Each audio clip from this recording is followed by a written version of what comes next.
Alrighty, ladies and gentlemen, welcome to this week's edition of Roundabout Sports, presented by Interstate 70 Sports Media, where our passion is our profession. Thank you so much for tuning in, ladies and gentlemen. It is Wednesday, March 20th, 2024, and we are just a few days away from the beginning of March Madness. Now, you can first follow Roundabout Sports on Facebook. You can follow us on the Interstate 70 Sports Media YouTube channel. We're also on Apple Podcasts, Google Podcast. We're all over the place, folks. Anywhere you can get your podcast, we are there. Um, so definitely be sure to tune in. Now, as I was saying, we have March Madness on the verge of starting.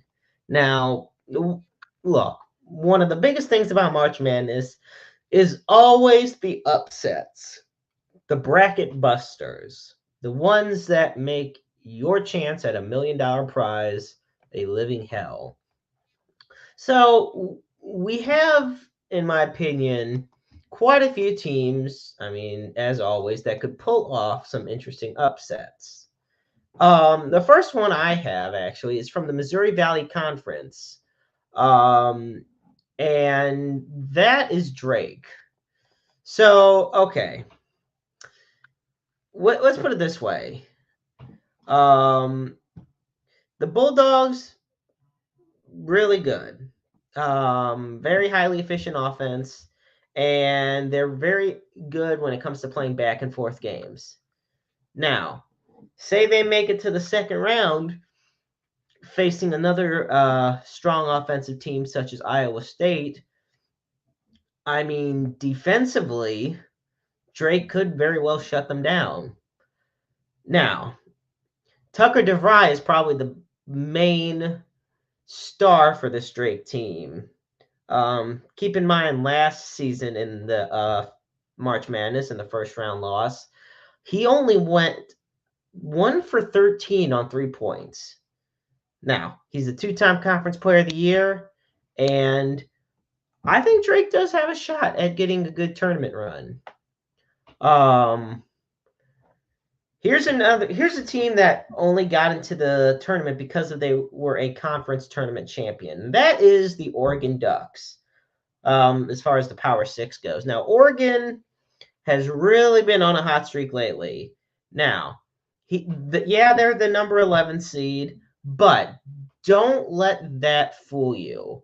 There is a lot around the Oregon Ducks that makes them dangerous. They got excellent play from Jackson Shelsted. He's very explosive out of the backcourt, and Jermaine Cuisinart is also really somebody that matches up well with Shelsted. Um, you know, mix that in with a big man like Nafali Dante. Oregon has quite a few ways to take it to their opponents. And it's something that I'm definitely looking forward to seeing. Now, since Dana Altman took over in 2010 for the Ducks, he's never lost in the first round of the tournament in 7 appearances. And only twice Oregon hasn't even made the Sweet 16. So I see Oregon making a good run in the tournament this year. So we'll keep a good eye on that. Now, this is an interesting one. Here's a school that you hear a lot in college football, but we're going to talk about them in the world of college basketball. James Madison. Okay, there's a reason James Madison enters this year tied with UConn with the most wins at 31. All around, they're a great team. They ranked 12th in the nation in points per game with 83 points. And defensively, they are also ranked in the top 20 in the nation on a lot of opponent shooting categories. Now, they are the number 12 seed in the tournament, but they face a very tough 5th seed Wisconsin Badgers team. Most likely, if James Madison pulls off this upset, they're going to be facing off against Duke. Okay. James Madison's defense allows 28.8% of three-point shots. Let's be real. A lot of these higher seed teams in March Madness and the tournament and in the world of college basketball rely on their three-point shot in order to get a big lead on their opponents. I think a great chance for James Madison to make a run is to take advantage of their strong defense when it comes to eliminating the big scores. Another team I have in mind is, interestingly enough, a team that has been in this situation before, and that's Florida Atlantic. Okay. Now, the most popular pick in the nation to repeat as national champions, well, I shouldn't say that. I should say the most popular team to win March Madness this year is UConn, who would repeat as national champions if they won. Now, if by chance Florida Atlantic makes it to the second round and UConn takes care of the business they're expected to do and makes it to the second round, and the Owls beat them, I mean, there's a busted bracket for millions worldwide. Look, a lot of the team that last year snuck their way to the Final Four is still intact. The experience of this team is going to really come through clutch for them. I do think, though, they're going to be matched up rough against the Huskies, barring the fact that that's what ends up happening. Now, first round, they face Northwestern. Northwestern, another great offensive team. But I think Florida Atlantic has a good chance of getting past them. The big thing is you get to the second round, you face that tough defense from UConn in the round of 32. And UConn is also one of the best teams in scoring second half points. So we will see how that all plays out for the sake of the Florida Atlantic Owls. Another number one seed that could actually be in trouble this year, North Carolina. The Mississippi State Bulldogs. This is who we're going to talk about. Mississippi State did really well in the SEC tournament. They beat Tennessee, which solidified their entry into the tournament. And, you know, Josh Hubbard is a freshman guard, one of the best young guards in the game. I will say that he has a knack for causing a lot of trouble for opposing defenses. Now, right out the gate, they're going to be facing off against the North Carolina Tar Heels. Tar Heels are a huge favorite, have always been in the past 15 years. So don't expect anything to come by easy. But Mississippi State definitely has a great defensive team as well. Just like James Madison does when it comes to 3 points. So, I mean, if Mississippi State limits the turnovers, there's a good chance right there. Now, our next team we have here. And folks, tell me who you have winning the March Madness tournament, who you got in your brackets. I would definitely love to get your feedback as well. Another team we got here is New Mexico. Now, the Lobos have an outstanding backcourt with Jalen House and James Mashburn Jr. On average, they get about 30.5 points per game. One of the most dynamic duos in NCAA men's basketball. They went into a big conference tournament run in the Mountain West Conference. At one point, the lackluster defense really kicked it into high gear for them. But when the defense is slacking, the explosive offense of New Mexico, which is the big thing for them, I do think that they have a great shot here. Right now, it looks like they're gonna be taking on Clemson in the round of 64 in the first round. And you look at who they could face afterwards, you know, you got guys like you got teams like Arizona, you got Baylor, a lot of teams that are explosive on offense, but lacking on defense as well. So we got a lot of good shootouts potentially out there. Now I got one more here for you folks, and that's McNeese State. Um, Best way to describe it, fans might enjoy watching them play given how well they limit turnovers and they shoot three-pointers. They are also one of the best at generating steals. Um, and up first for the Cowboys in Salt Lake City is Gonzaga. Once again, I mean, of course, this is what happens. The point of Cinderellas are facing the teams that nobody expects them to beat. I mean, let's face it. North Carolina, UConn, Gonzaga, these are perennial contenders every year, year in and year out. Now, let's say that McNeese State beats Gonzaga. Well, you want another dangerous team in college basketball? They would face up most likely against Kansas. Now, both teams have the pedigree in the tournament, but there's been some struggles this year for both Gonzaga and Kansas. But anything's possible. You know, last season, McNeese State won 11 games. This year, they went 30-3, and they lead the nation in scoring margin from points scored, points allowed per game.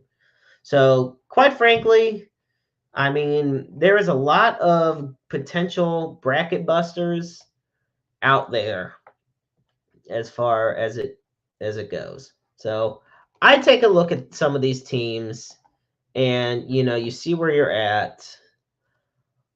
And we look at a lot of the predictions.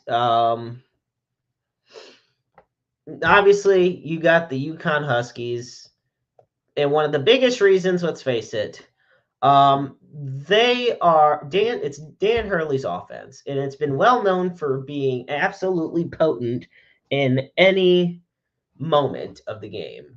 I think whether it's with Tristan Newton or Cam Spencer driving up the paint, or even Donovan Clingan, getting him at the post. There's many they're great spot shooters, which really helps UConn level down the opponents. The problem with UConn, and this I brought this up when it comes to James Madison. When UConn lost a game this season, the opponents really buckled down from the three-point standpoint. If teams force UConn's guards, especially Cam Spencer, to guard in the space, team willing to repeatedly attack gaps off the dribble can create open looks. If they make them, the Huskies can be taken down. So, their defense is definitely going to have to be a lot stronger this time around if they expect to repeat as champions. They have a target on their back as the defending champions. In the past decade, this is the big thing, folks. In the past decade, 4 reigning champions have entered the tournament as the number 1 or number 2 seed. None of them have advanced to the second weekend of the tournament. That right there just increases the odds for a potential collapse. So, that being said, we take a look at what a lot of these brackets look like. For the majority of fans are going for they're going for UConn. We already laid that one out there for you. But I take a look, I mean, there's plenty of other teams that could. Here's some sleeper picks, folks. I mean, you got, like I said, James Madison, McNeese, both number 12s. You got freaking Charleston, who went 27-7 this year. They're at 13th seed right now. But here's some other potential bracket busters I got for you. keep in mind, not all these teams are teams that I think are going to advance. I'm just thinking, when you do the research and you look into it, there's a good chance that something could happen. Colgate, number 14 seed Colgate. This is their 5th appearance since 2019. Now, they got number 3 Baylor in the first round, and I got Baylor winning this one, and I'll be honest, I got Baylor winning bad. But the Raiders have lost these previous 4 games by an average of 12.8 points per game, which is why I have Baylor winning, but at the same time, this is why I have it to where if there was ever a time for there to be a potential upset, that could be this. And also, shout out to the Night Owl, Renee, tuning in. You got to tune into the Night Owl every Tuesday night on the Wrestle Talk podcast. It's all over social media, folks. Facebook, X, YouTube, Instagram. He says here, the best Midwest-based sports podcast, period. Hashtag interstate or hashtag I-70 sports media. Thank you so much, Night Owl. We love you. Here's another upset, potentially a bracket buster. Number 12, Grand Canyon. They finished 29-4 this year. The past 2 years they were in the playoff, or in the big dance, I should say. They lost in the first round. Interesting thing enough, losing creates experience. Experience that could definitely help you out. So, yeah. I took a look at it, and I do think that the Antelopes are top 50 in scoring offense and in scoring defense. They have a tough opponent in St. Mary's, however, so we'll see how that ends up going for them this time around. So I look at that. And folks, please be sure, like I said, thank you so much for tuning in. Be sure to send in your predictions, your thoughts. We got number 13, Vermont, who is facing off against Duke. Unfortunately, they're facing Duke. And that's not going to be easy. They're 0-4 in their last 4 tournament appearances. And they're frequently in the big dance, but success is not something that comes by easy for them. Now, this is an interesting one. The 1980, we're going to turn the clock back a little bit, folks. 1983, North Carolina State. It was the North Carolina State coached by Coach Jim Valvano. And an interesting thing, this year, they had to win 5 games in 5 days just to be in this tournament. And they did just that. They had lost their last 4 games before the tournament started. They allowed 82 points in those last 4 games, but they only allowed 72 points in the ACC tournament. And most importantly, 2 of the teams that North Carolina State beat, Duke and North Carolina. If the defense holds up, I honestly do think there is a chance they could pull an upset against Texas Tech, who's number 6 in the tournament. Yes, it's a tall order. Yes, the Texas Tech offense is very good. But you know what? Sometimes if you're better on paper, that doesn't always mean you're going to be the team that wins. Momentum does wonders. So, yeah. And like I said, folks, be sure to tell me who you got winning. I know millions of people got their brackets going on out there in March Madness. And if you're just joining us, we just went through a whole bunch of March Madness Cinderella predictions. So be sure to tune back on that. You can find us on YouTube, on Facebook, on X, Spotify, Breaker, Apple Podcasts, Google Podcasts. So with that all said, we're going to transition now to the world of professional wrestling. Okay. Now, there is quite a few interesting things going on in the world of professional wrestling. Now, I think the first one I do want to bring up is something regarding Ronda Rousey. So Ronda Rousey has recently criticized WWE for its alleged casting couch practices. Now, Rousey is not held back in her criticism of the WWE, despite being one of the top female stars in WWE, top stars in general over the past few years. She has directly accused the organization of maintaining a casting couch culture, suggesting that numerous scandals have been deliberately concealed by the company. She said in her Ronda Rousey said this, and this is in her new book. Um, it's called Our Fight. She says, "Quote: WWE loves to do well-produced video segments about the legacy of women within the organization, but the truth is, women have largely been footnotes." Uh, okay, so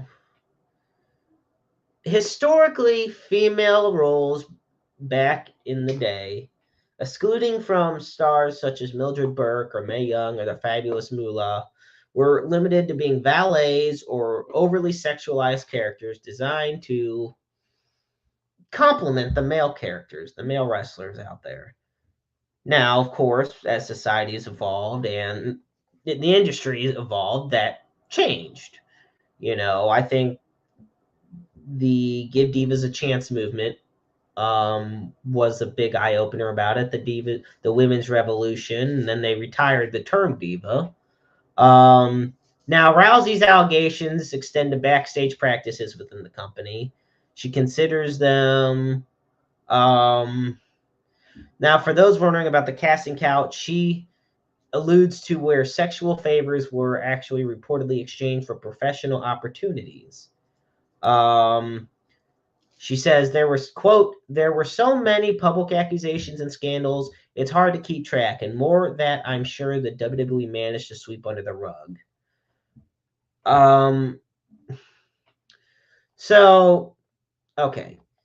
The treatment of women in WWE is something has been a controversial issue that's gone back long before even I started watching wrestling, and I've been watching wrestling since I was 10 years old. They had pillow fights, bra and panty matches.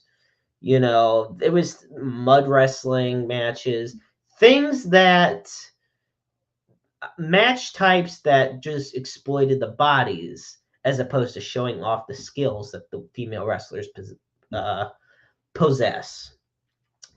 And, you know, I think one of the biggest issues a lot of people have had over the years, and I mean probably last 20 years, is that people felt that WWE valued physical appearance over athletic ability when it came to females. Um, Rousey herself played a pivotal role in that, proving women could draw significant attention in combat sports such as UFC. Um, and, you know, when I talked about the Give Divas a Chance movement, this really started after some women's matches only lasted maybe a minute, minute and a half, if that. Nowadays, I mean, we've had women's matches main event WrestleMania, headline multiple other pay per view events. Get half hour or more airtime on just one match on Raw. Now, in her concluding remarks, I want to say Rousey expressed her respect for the female wrestlers who've contributed to this evolution of pro wrestling. However, she's condemned the sexist and degrading treatment they have dealt with. I think with everything going on with Vince McMahon, I think with a lot of women have opened up in the past about alleged issues backstage. And it's something that unfortunately has happened in multiple other promotions over the past, many decades. I just think it's most prevalent in WWE, unfortunately. So, yeah, and Ronda Rousey's definitely been outspoken on that issue, and it's nice seeing I'll be honest, the main event of WrestleMania 35, when it was Ronda Rousey versus Charlotte versus Becky Lynch, is one of my favorites. That was a fantastic triple threat match. And like I said, it was the main event. Um, so, yeah. Next on our agenda is, well, there's so much in the world of wrestling. So, the next one I do want to share is that this is a couple things that The Undertaker had shared on his 6 Feet Under podcast. First, look, folks, we know it. Sting versus The Undertaker. It's a match that's never going to happen, and it's a match that we always wish would have happened. Why didn't it happen? Because, according to The Undertaker, Vince McMahon didn't like the idea, which has drawn a lot of ire from fans because, let's face it, Sting versus The Undertaker.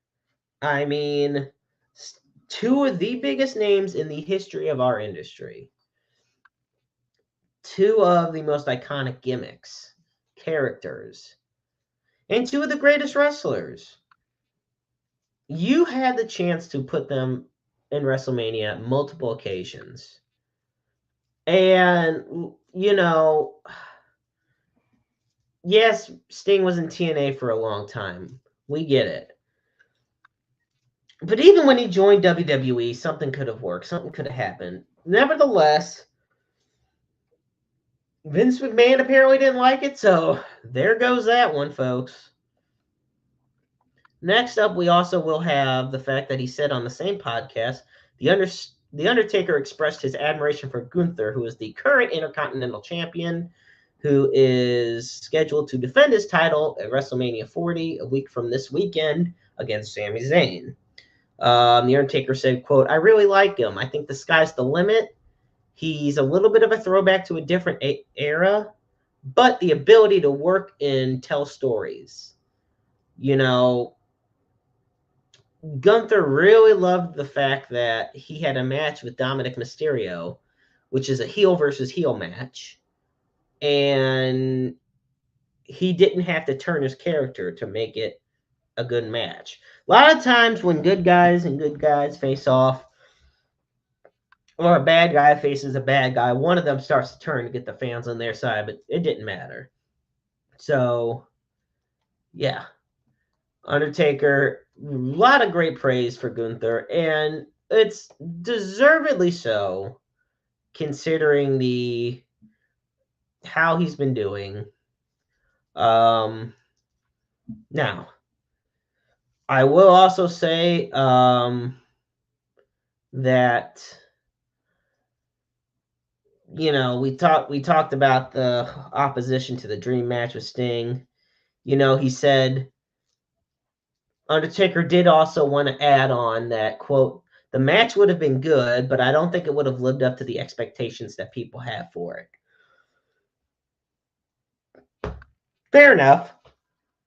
Yes, both wrestlers were past their prime by WrestleMania 31, which was when Sting first debuted around the time in WWE. But that's the thing. A lot of the reason also was Sting had suffered a neck injury while in WWE that forced him to retire early. Now, like I said, he eventually came back out of retirement when he joined AEW and wrestled, but nobody knew that was going to happen at the time. So, nevertheless, this is how it played out. So, yeah, that's where we were at on that. All right, now, folks, we are going to finish it up this evening by checking just a couple more of our top stories. This is an interesting one. This just happened actually earlier today.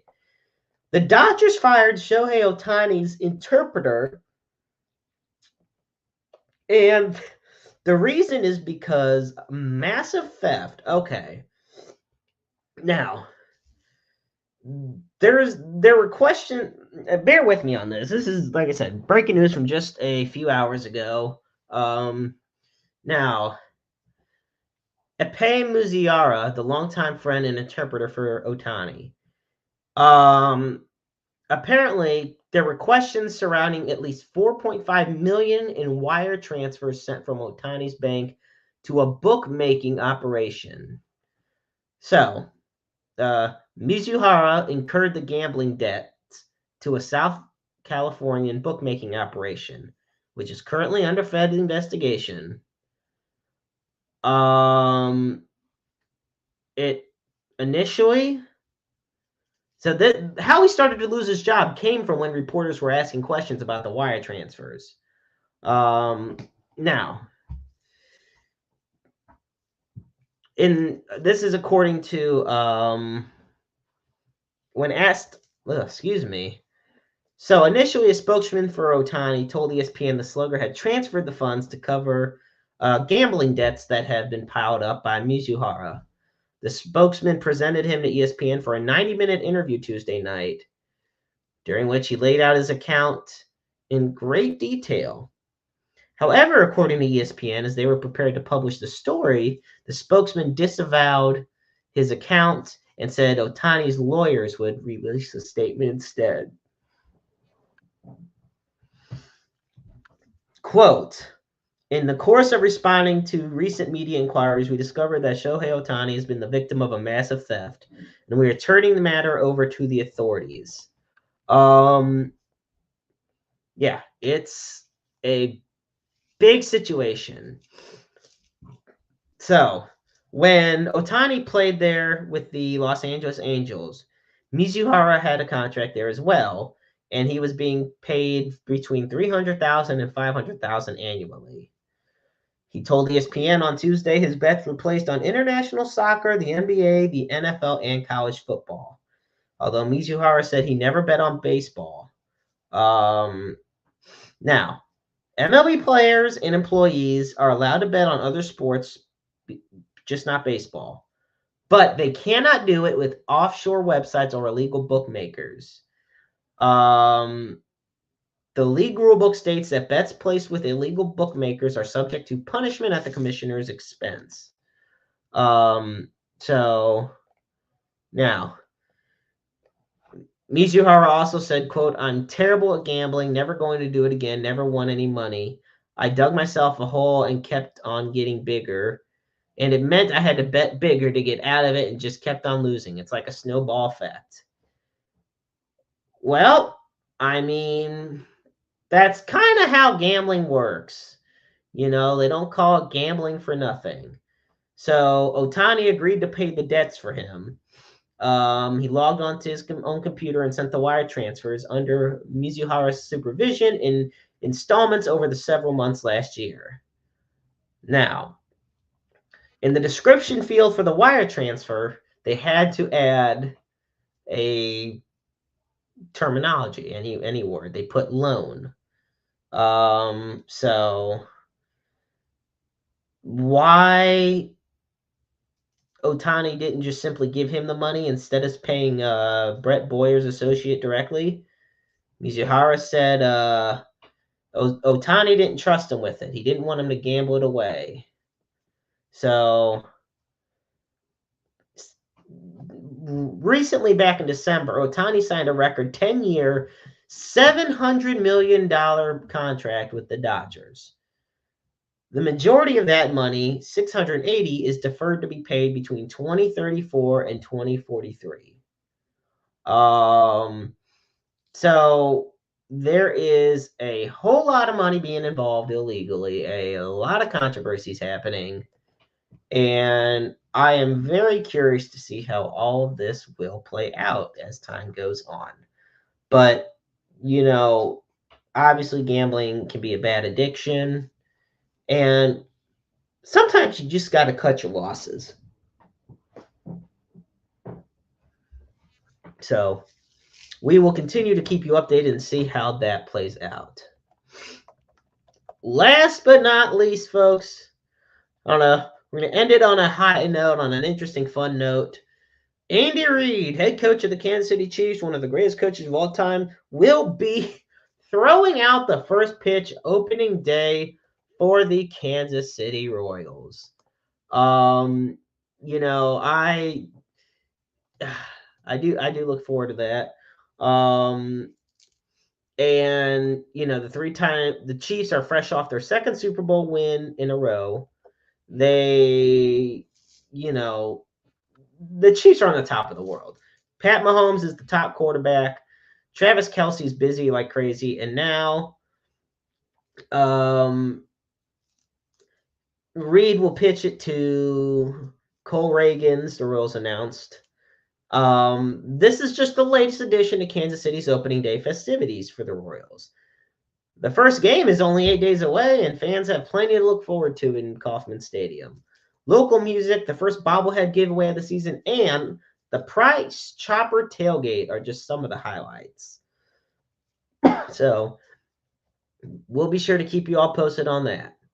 With that, folks, we're going to wrap it up here this week on Roundabout Sports.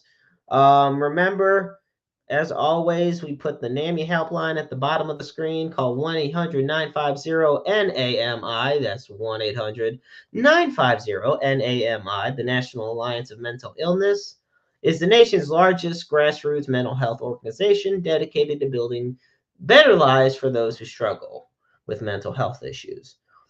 And, of course, we close the show with putting up the Suicide and Crisis Lifeline. For that, you dial 988. The line is open 24/7, 365, 366 on leap years such as this year. Understand that you are never alone in this world, folks. There is always people out there who love you, who care about you, who want nothing but the best for you to succeed through thick and thin. And we all, myself included, go through our struggles on the daily. That doesn't mean they have to be traveled alone, those struggles, those paths. And, whatever you are going through, you are just a phone call or a text message away. Like I said, 24/7, folks. You are never alone. I want to thank everybody who tuned in this evening on Roundabout Sports. Be sure to watch this back on our YouTube channel. We are on Facebook. We are on X. We're on YouTube at Interstate 70 Sports Media. And we're at Roundabout Sports as well. And you can find me at JCarpSportsFan1. So I want to thank you all so much. I'm the Maestro Jeremy Carp. And remember, life is a book full of empty pages just waiting to be written in. Make your lives worth reading. Good night, everybody.